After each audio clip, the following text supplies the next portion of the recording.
110 días. Libro escrito por José Francisco Ruiz Castro.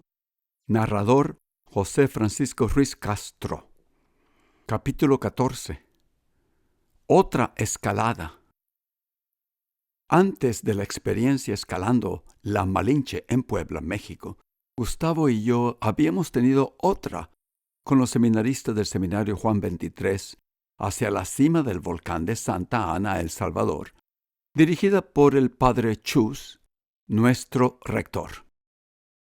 El fracaso de no haber podido subir la Malinche carcomió mis tripas durante todo el primer año de filosofía en Puebla. El dolor aumentaba al recordar que Gustavo sí lo había logrado y yo no. Él de repente se había ganado al grupo y hecho nuevos amigos con los mexicanos. Se había convertido en el fuerte y macho novato de El Salvador. El otro salvadoreño, yo, era el débil y sin garras, y lo que era el colmo, él había comido nieve limpia y cristalina, yo no. Los seminaristas del curso me comenzaron a ver como un enfermizo y miedoso, pero sabía que ellos habían adquirido una primera impresión equivocada de mí. ¿Cómo iba a saber que los efectos biológicos en el cuerpo humano de una repentina altitud podrían ser tan devastadores? Esa condición de mal de altura lo había leído solamente en los textos de ciencias generales en el colegio San José. Siempre me había considerado un muchacho de alto nivel en lo que respecta a condición física, producto de los ejercicios gimnásticos que el padre Chus nos había enseñado y que los ejecutaba todas las mañanas al levantarme, hábito que he conservado toda mi vida. Durante esos años de bachillerato en el seminario de Santa Ana, había descubierto y seguido fielmente el placer dado por los beneficios físicos, sociales y espirituales de un régimen de ejercicios, gracias a los modelos importados de Lovaina por el padre Chus. Él aplaudía y celebraba un caminar rítmico, parado derecho, los hombros un poco echados hacia atrás y el mentón un poquito hacia arriba, los abdominales firmemente comprimidos, y siempre emitiendo un sentido de determinación al caminar. Según él, el tener un cuerpo esbelto, flexible, bien entonado y listo a responder significaba que uno era austero, comía con moderación, evitaba la glotonería, prefería el sacrificio sobre la comodidad, demostraba gran respeto y deferencia hacia los demás para practicar la civilidad y la humildad, y que estaba preparándose para adoptar la vida ardua de un verdadero cristiano. Ningún placer tomaba parte dentro de este esquema de vida. Nuestras vidas se llenaban con constantes deberes y responsabilidades en el seminario Juan 23 de Santa Ana. Pasábamos horas innumerables en el patio de recreo o en la cancha de básquetbol. Hacer deportes era un deber, no solo un recreo. Nos divertíamos haciendo limpieza, lavando ventanas, pisos e inodoros y moviendo muebles y por momentos ayudando en la construcción del nuevo edificio del seminario. Durante los fines de semana hacíamos largas caminatas afuera de la ciudad. Caminábamos a La Providencia, una finca del obispado. Subíamos montes no muy altos como los cerros Tecana y Santa Lucía, así como el volcán más alto de El Salvador, el volcán de Santa Ana. Entonces, antes de la escalada fallida de la Malinche en Puebla, habíamos adquirido alguna experiencia en la intemperie, aunque a bajas altitudes. Por lo tanto, un colapso completo a la mitad de ese volcán La Malinche era algo absolutamente inesperado para mí.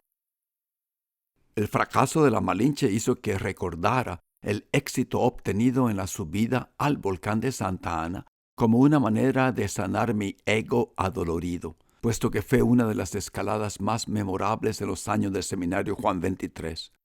Subimos hasta la cima del volcán en noviembre, dirigidos por el padre Chus. Era el comienzo de nuestras vacaciones de fin de año y el fin de lo que había sido un invierno de muchos temporales. Cada uno de ustedes está encargado de llevar su propia comida, agua, merienda y 2 colchas. Si no pueden conseguir un par de botas, procuren ponerse unos zapatos fuertes. Quiero que duerman muy bien esta noche. Mañana partimos a las 5:30 de la mañana en punto. El padre Chus ordenó. Antes de irnos a dormir, vamos a repasar las canciones que vamos a ir cantando en el camino. Una es nueva, es la que cantan los alpinistas en los Pirineos. Yo me la aprendí cuando estaba viajando por Francia. Marchemos al compás, ya sean mares, ya sean ríos. Desde el piano continuó enseñándonos canciones de alpinistas europeos, varias alemanas. Le fascinaba la cultura alemana. El padre Chus era bajo de estatura, de excelente forma física, voz fuerte y melódica, como la de un barítono, de una postura estirada hacia arriba que lo hacía ver más alto de lo que realmente era, y poseía un movimiento artístico en las manos, que lo hacía al compás de su modo de hablar, de tal manera que parecía un orador de la antigua Grecia. Atrapaba totalmente nuestra atención en un instante.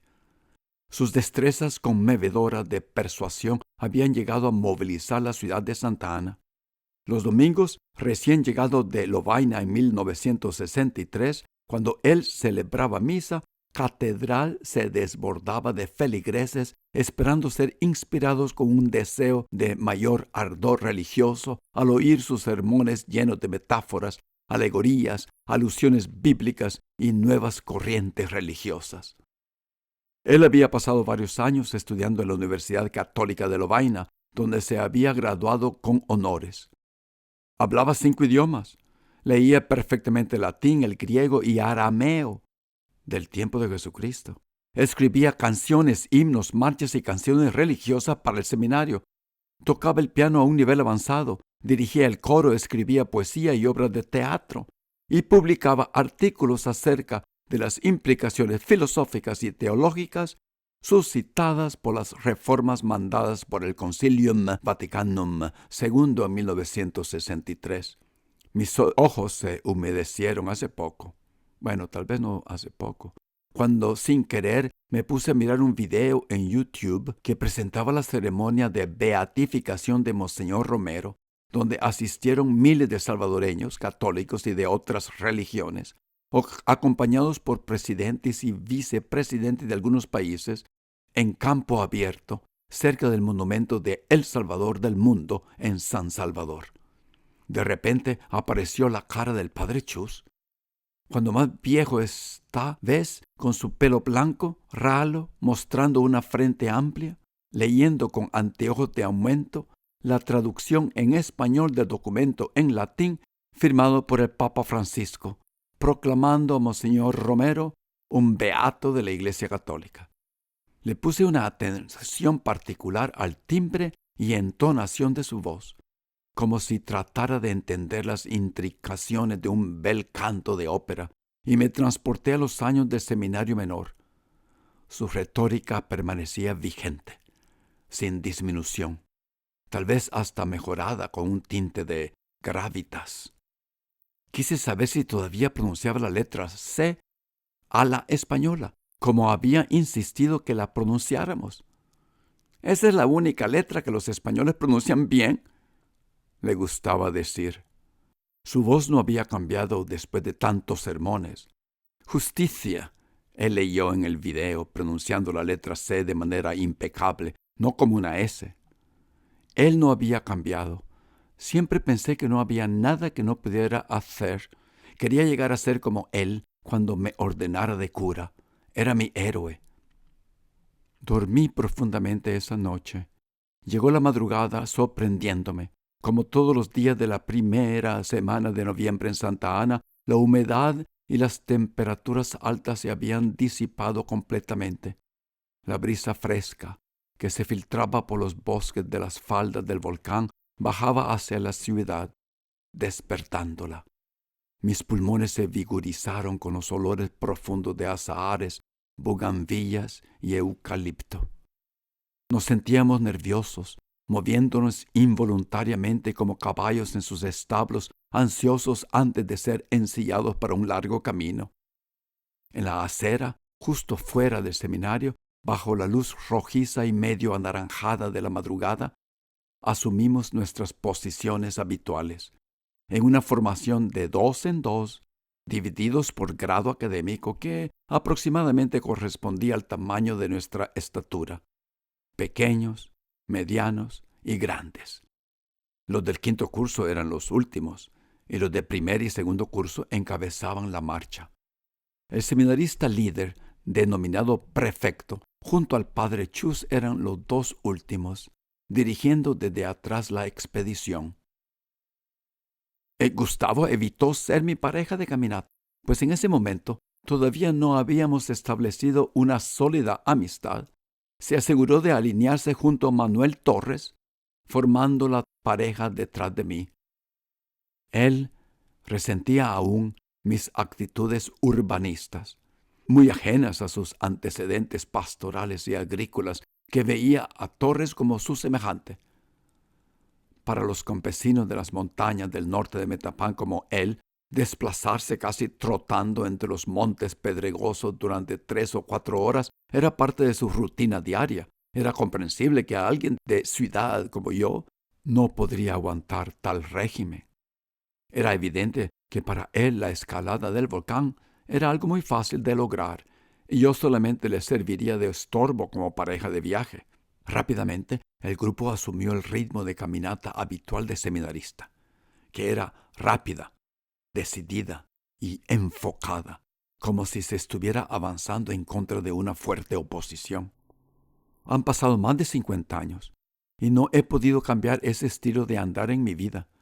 En los 20 años que pasé como un director de la English High School en Boston, mis colegas a menudo comentaban que yo era un hombre con una misión debido a esa forma peculiar de caminar que había adquirido en el seminario. A varias cuadras de distancia, rutinariamente los residentes de Santa Ana se daban cuenta cuando los seminaristas venían caminando. Esa mañana, sin embargo, sintieron que algo diferente estaba pasando. No llevábamos puestos ni el uniforme diario de camisa blanca y pantalones caquis, ni las habituales sotanas negras, sino camisetas con pantalones y zapatos disparejos, algunos atrevidos como Morán, portando cachuchas, que fácilmente nos hubieran podido confundir con un grupo de obreros hacia sus trabajos en los beneficios de café. Esta fue la primera vez que el pueblo veía al padre Chus sin su hábito religioso, una rareza en aquellos tiempos. Los vendedores ambulantes madrugadores usualmente se inclinaban y se persignaban en silencio cuando caminábamos enfrente de ellos, en forma de procesión, a nuestra misa diaria en catedral o en la iglesia de Santa Lucía. Esta mañana, al vernos pasar, dudaron de nuestra identidad, como si nos hubiéramos vuelto impíos sin nuestro uniforme o atuendo religioso. Continuamos avanzando hacia el sur por la avenida José Matías Delgado hasta la calle José Mariano Méndez, girando a la derecha y luego a la izquierda sobre la calle Aldea San Antonio. Tardamos como 1 hora en llegar a los límites exteriores de Santa Ana y entramos en un estrecho camino de tierra, calle a Cantón Las Cruces, que nos llevaría al comienzo del sendero. Cuando entramos en esa calle, una rica vegetación verde, combinada en ocasiones con pequeñas y grandes plantaciones de café, como las fincas Ayutepeque y Los Naranjos, comenzó a protegernos del sol.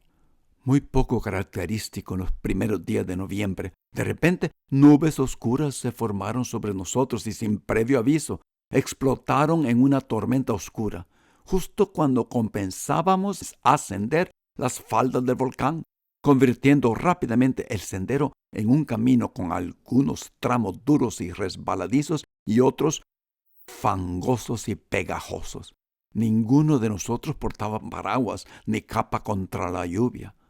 Al ver hacia arriba del sendero, divisamos que abundante agua venía bajando desde la cumbre. Pronto, pequeños ríos estrechos y profundos de lluvia fangosa, tipo inundación repentina, hicieron desaparecer el sendero y cubrieron nuestros zapatos y empaparon nuestros pies. Topográficamente hablando, creo que el sendero había sido formado en partes año tras año por las fuertes lluvias típicas del volcán. El alto dosel arbóreo Nos protegió un poco del fuerte aguacero. La tormenta parecía estar concentrada solo en nuestro lado del inactivo volcán, decidida a que nuestro viaje se frustrara. Desde atrás y a una distancia, observé que más adelante, con paso firme y largo, Gustavo subía y bajaba como hacen las jirafas, abriéndose camino hacia el bosque, ignorando por completo la lluvia y sus correntadas, y a Torres, un poco tosco, haciendo esfuerzos para mantenerse a su lado. No dejé que se alejara mucho de mí, asegurándome de igualar su cadencia. Él piensa que este muchacho de la ciudad no está lo suficientemente en forma para seguir el paso, pensé. Inesperadamente, a lo lejos, hacia la derecha, vimos como Baños hablaba con un campesino antes de que se perdiera entre la maleza, tal vez a trabajar en una de las plantaciones de café. Aquí don Beto dice que podemos ir a su casita y pasar la tormenta en su galera. Baños nos anunció a gritos. En la galera oí como la lluvia rebotaba en las tejas rojas con un estruendo ensordecedor y se escurría sobre los canales del techo, al final produciendo gruesas cascadas de agua que terminaron formando una cortina transparente que empalmaba con el suelo del patio, combinándose con la corriente lodosa del sendero. Observé este panorama hipnotizado.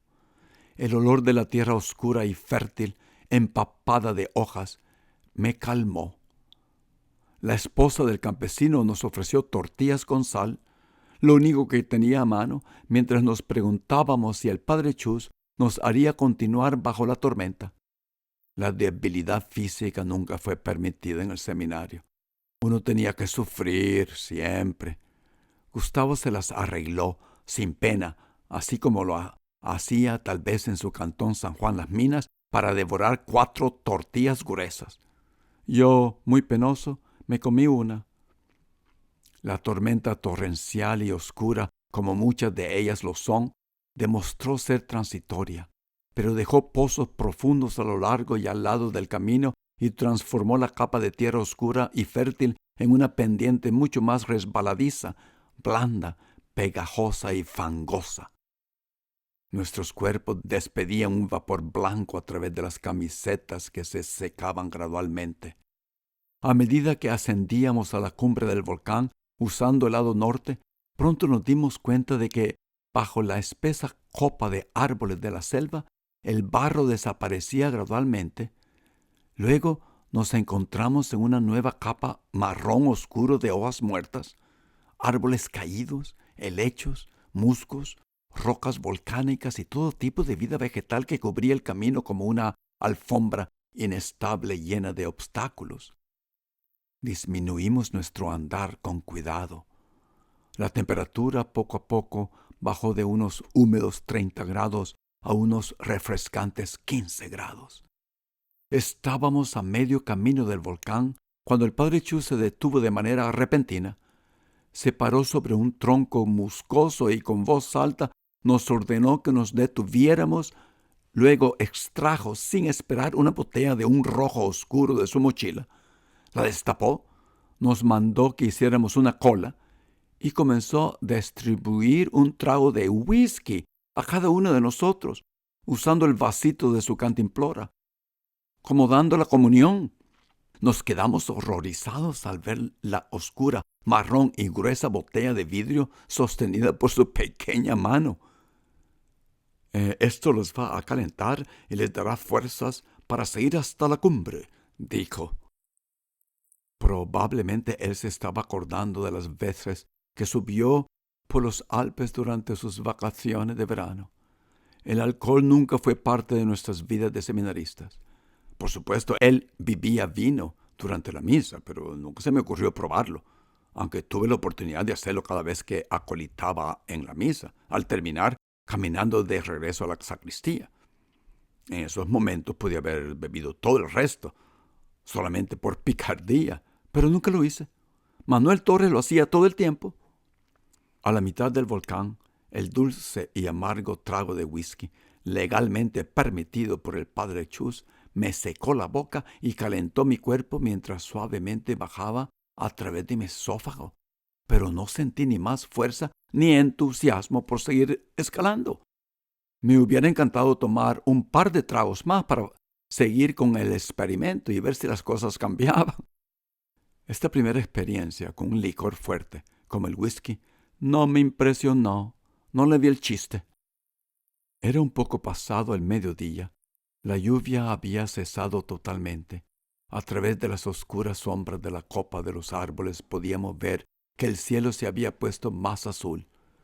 Los rayos del sol que se filtraban a través de los grandes árboles nos fortalecían. Con todos los descansos a causa de la lluvia, habíamos pasado toda la mañana en la caminata. Tal vez habíamos esperado a que pasara la tormenta en la galera por más tiempo de lo que nos imaginamos. Pensándolo mejor, quiero que acompañen el trago de whisky con los pedazos de tortilla que nos dio la esposa del campesino. Sigamos subiendo, ordenó el padre Chus. Marchemos al compás, ya sean ríos, ya sean mares. El volcán de Santa Ana, llamado Ilamatepec por los indígenas pipiles, tiene 2.381 metros de altura y parece estallar cada 100 años. La última erupción ocurrió en octubre del 2005. Antes de esto había estallado en 1904. Ambas han sido pequeñas erupciones de cenizas con pocas víctimas o daños a la propiedad.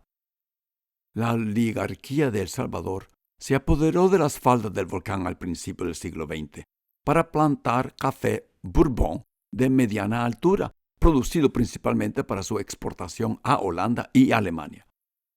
El fértil suelo volcánico producía un grano de café reconfortante y era catalogado por los europeos como un café con lejanos olores a tierra, con baja acidez e intensamente aromático. Esta es una mutación natural de la variedad típica descubierta en 1949, encontrada solo en El Salvador y llamada Pacas, por el apellido del magnate del café cuya hacienda la produjo. Este café lo describen los conocedores internacionales en la literatura cafetera como un café espaciado, malteado, limpio, muy dulce y delicado. Más tarde, alrededor de 1958, los productores de café salvadoreños cultivaron otra variedad de café llamada Pacamara, un híbrido de Pacas y Maragogipe, otra mutación encontrada en Bahía, Brasil, que produce granos más grandes. La variedad Pacas y la de Pacamara hicieron a la oligarquía salvadoreña muy rica, incluyendo, yo sospecho, a mi familia Castro Mesa durante la primera mitad del siglo XX, debido a su alta demanda europea. El bosque del volcán se había conservado con el fin de proporcionar la sombra necesaria para los cafetos de mediana altura. Irónicamente, El Salvador, considerado ahora como uno de los países más deforestados del mundo, fuera un desierto completo, sin las fincas de café. Ahora Starbucks promueve regularmente el café de mediana altura producido a partir de estos mismos árboles en las laderas del volcán de Santa Ana. Nuestro sendero había serpenteado primero alrededor de varias fincas de café en medio del volcán, para después entrar en un bosque más espeso, el cual terminó bruscamente justo antes de los desolados contornos superiores de arena gris del estratovolcán.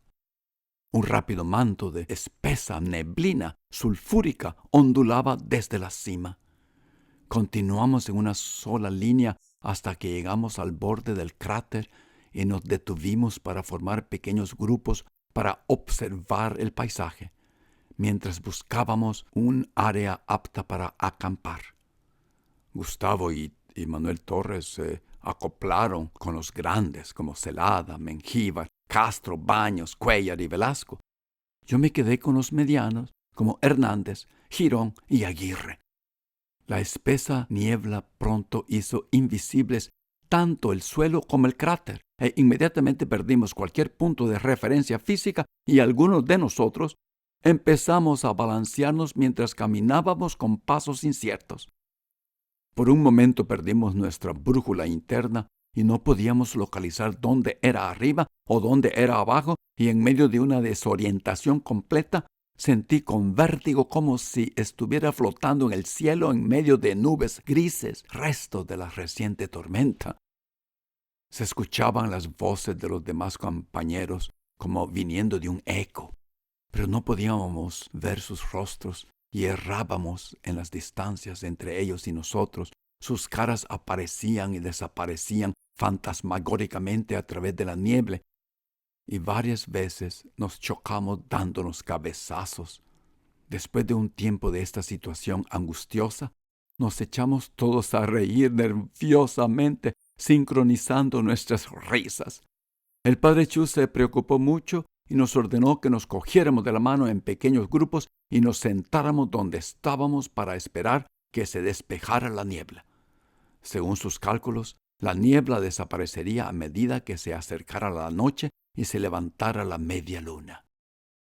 La temperatura bajó alrededor de los 10 grados centígrados, temperaturas de congelación para nosotros en comparación con el clima cómodo y seco de 30 grados centígrados allá abajo, en el valle de la ciudad.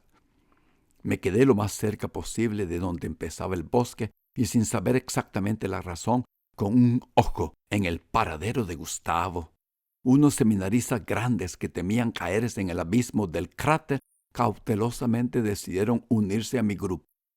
Celada, Velasco, Mengíbar y Hernández, como siempre, comenzaron a cantar a una sola voz para calmar sus nervios.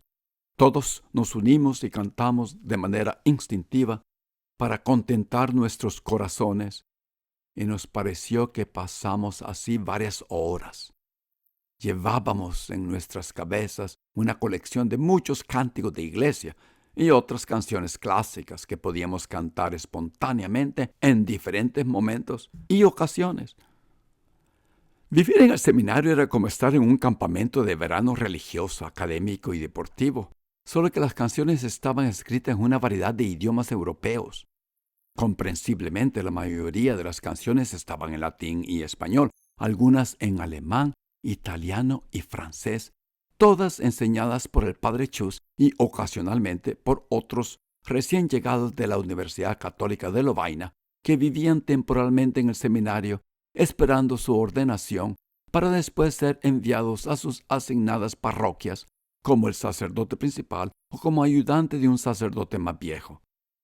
Gustavo y yo éramos los siguientes en la fila, de acuerdo con todas las estimaciones.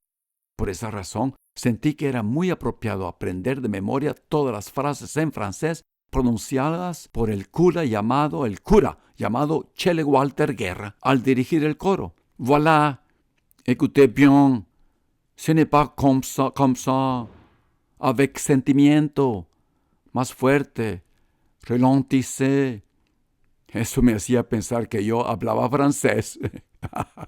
En una de las veces que visité El Salvador recientemente, almorcé con Ramiro Velasco y pasé un domingo con él y su esposa en su casa de campo de Los Naranjos. Ese mismo día fuimos a la capilla de la comarca, donde el Chele Walter oficiaba la misa los domingos. Hablé con él en francés y le hice creer que estaba de visita desde Lovaina. Le comenté que cada vez que venía a El Salvador lo buscaba y nunca lo podía encontrar. Él pensó que era uno de sus compañeros olvidados. La broma terminó en una gran carcajada cuando le indiqué que había estudiado en un seminario llamado Juan 23 de Santa Ana, mientras Ramiro filmaba nuestra interacción muriéndose de risa. Intenté infructuosamente que recordara los años en el seminario y esos meses que pasó como director del coro, y cómo metía el idioma francés sin darse cuenta. El Chele Walter no me recordaba en lo absoluto. Ciertamente no tenía una razón de por qué, pero sí recordó a Gustavo. Entendí entonces, un poco decepcionado, que en nuestras vidas el impacto que algunas personas tienen sobre nosotros rara vez es recíproco. El Chele Walter y yo habíamos convivido en grupo sin nunca haber tenido algún contacto personal. Lo observaba, no obstante, y veía en él cualidades significantes con mérito de ser imitadas. Pero en ese momento, al salir de misa, en el patio de la pequeña iglesia de los Naranjos, no hubo ninguna conexión. No pude encontrar ningún elemento histórico común para tener un diálogo con él. Le señalé muchas experiencias comunes, pero una vez más, solo recordaba que Gustavo fue enviado a Puebla para estudiar con otro seminarista y que hasta ese momento se había dado cuenta que era yo, ese otro, el insignificante. Efectivamente, el padre Chus tuvo razón. Gradualmente la niebla se disipó. El cielo oscuro se iluminó con estrellas brillantes y la media luna apareció. Sacamos nuestros panes con queso fríos de nuestras mochilas y nos ofreció otro trago de whisky. Las tortillas de la campesina se habían acabado. Después de la cena, desde un promontorio de arena gris oscura, divisamos lo que parecía desde la cumbre una gran planicie llena de sombras. Se nos ocurrió localizar grupos pequeños de iluminación eléctrica en toda la amplitud terrestre y ubicarlos en su correspondiente punto geográfico. Por supuesto que desde arriba podíamos apreciar casi todo el pequeño territorio de El Salvador, el pulgarcito de las Américas, con una longitud aproximada de 250 kilómetros y una anchura de 150 kilómetros. El mayor grupo de las luces amarillentas que se ven hacia el este es la capital, San Salvador, a 100 kilómetros de distancia, dijo el padre Chus. Entonces aquel pequeño grupo de luces al norte de San Salvador debe ser Quetzaltepeque, dijo Gustavo. No, eso no es posible, ya que las luces parecen estar parpadeando a una intensidad menor. Es una ilusión óptica. Esas luces muy probablemente están mucho más al este de San Salvador, aunque parece que están justo al norte. Calculo que incluso podría ser la ciudad de San Miguel, dijo Baños. No olviden que los pueblos pequeños no tienen una buena red eléctrica como San Salvador. Después de todo, tal vez el grupo de luces esté justo al norte de San Salvador. Pero las bombillas tienen una potencia menor, lo que las hace mirar más al este, pero están tan al norte, como dijo Gustavo, argumentó Celada. Imaginémonos que el grupo de luces en discusión está justo al norte. En ese caso, tendría que ser la ciudad de Apopa, anunció Castro. Mantuvimos esta conversación durante la noche, tratando de nombrar todas las ciudades y pueblos pequeños, los grupos de luces en correspondencia con San Salvador y más tarde con el volcán. Sin embargo, no había muchas áreas iluminadas como imagino habrá en este momento. Yo era el único seminarista en ese tiempo que procedía de una ciudad grande, propiamente dicha. El resto provenía de una variedad de poblados rurales pequeños alrededor del oeste de El Salvador. Cada uno quería saber si se podían ver las luces de su pueblito o de su cantón. Eso era imposible. No había energía eléctrica en ninguno de esos pueblitos o aldeas. Solo las ciudades y pueblos tenían electricidad. En 1965, desde la cima del volcán, las áreas negras y vacías, allá lejos y abajo del volcán, eran profundas y grandes. Los grupitos de luces eran muy distintos, con bordes bien definidos y muy separados. Eso debe ser un barco. Esas luces que vemos al sur, como quien dice flotando en la nada. Esa inmensa área oscura debe ser el Pacífico, dijo Joel, uno de los pequeños seminaristas.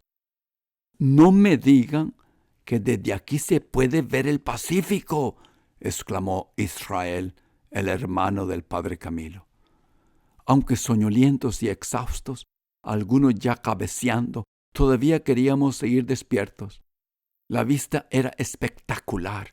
Eran pasadas las 9 de la noche, nuestra hora habitual de acostarnos. Al acostarnos en nuestras colchas y mantas, inevitablemente nuestros ojos se dirigieron hacia el cielo y nuestra conversación cambió de tópico y se centró alrededor de las estrellas. Aunque no estábamos bien versados en ese asunto de constelaciones, nombramos solo unos pocos grupos de estrellas populares alejadas de la luz de la luna. Esas son las Tres Marías, Cinturón de Orión. Es de la Osa Mayor, es de la Osa Menor. No dormí bien esa noche. Usé una de las mantas de lana como colchón para cubrir la ceniza suave, mezclada con roca volcánica pulverizada que constituía el suelo, y cubrí mi cuerpo con una segunda colcha. La temperatura se mantuvo alrededor de los 10 grados centígrados.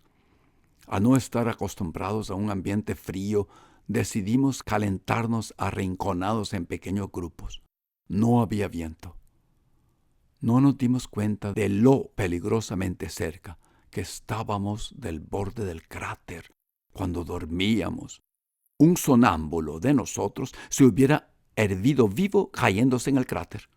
A la mañana siguiente, después de las oraciones y cantos habituales de la mañana, nos arrodillamos sobre nuestras mantas de lana para nuestra meditación diaria de media hora, mirando hacia el este, hacia la vasta meseta verde.